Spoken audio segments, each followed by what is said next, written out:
អូខេសួស្តីអ្នកគ្នានេះផងដែរមកប្រាប់ពីរបៀប hack យ៉ាង Camping hack កាក់ណាគ្នា hack កាក់ hack លុយ hack ឡានហ្នឹងហើយយើងដាក់លុយដាក់អីអត់ចាំបាច់ចំណាយលុយទេហ្នឹងហើយមុនចូលដល់វីដេអូអ្នកគ្នាកុំភ្លេចជួយចុច like ចុច subscribe ឬបើសញ្ញាកណ្ដឹងអ្នកមួយដើម្បីទទួលបានវីដេអូថ្មីពី channel ខ្ញុំបាទតារ៉ូអ៊ីសាធូចឹងចំពោះក្នុងការដាក់កាក់ដាក់លុយឡានគឺយើងដាក់ free យើងអត់ចង់ចំណាយលុយទេហ្នឹងហើយចឹងបើសិនវីដេអូនេះទទួលបាន 10k view ខ្ញុំនឹង free mode ជូនអ្នកគ្នា5នាក់ហ្នឹងហើយបើចង់បានអាចcommentខាងក្រោមថាអូខេមកខ្ញុំ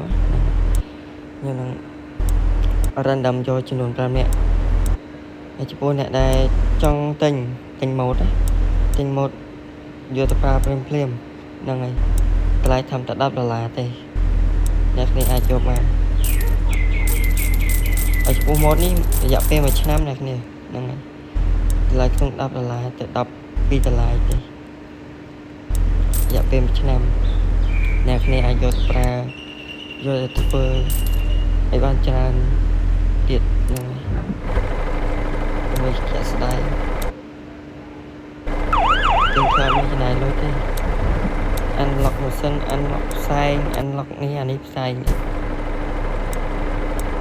unlock បានមួយសេតកាក់ចង់ទិញអីទិញបានស្អាតតាមអារម្មណ៍អ្នកគ្នាចង់ទិញហើយចំពោះ account យើងអាចជាប់បានធម្មតាជាប់បានធម្មតាបានđâyយើងអាចចូលបានធម្មតាយើង verify email ចុចមួយ email យើងលេងឡើង ranking ហើយចូលបានដែរបាទនេះចំពោះឡាននេះទិញបានគ្រប់ឡានបាយ premium មួយទៅប៉ុណ្ណឹងងាយស្រួលហើយចំពោះ account យើងអាចចូលលេងនេះបានអាចចូលលេងonline បានធម្មតាមិន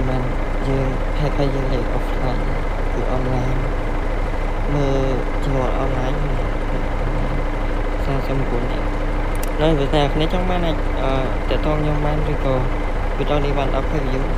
ខ្ញុំនឹងចែកជំនួស5នាក់អរគុណច្រើន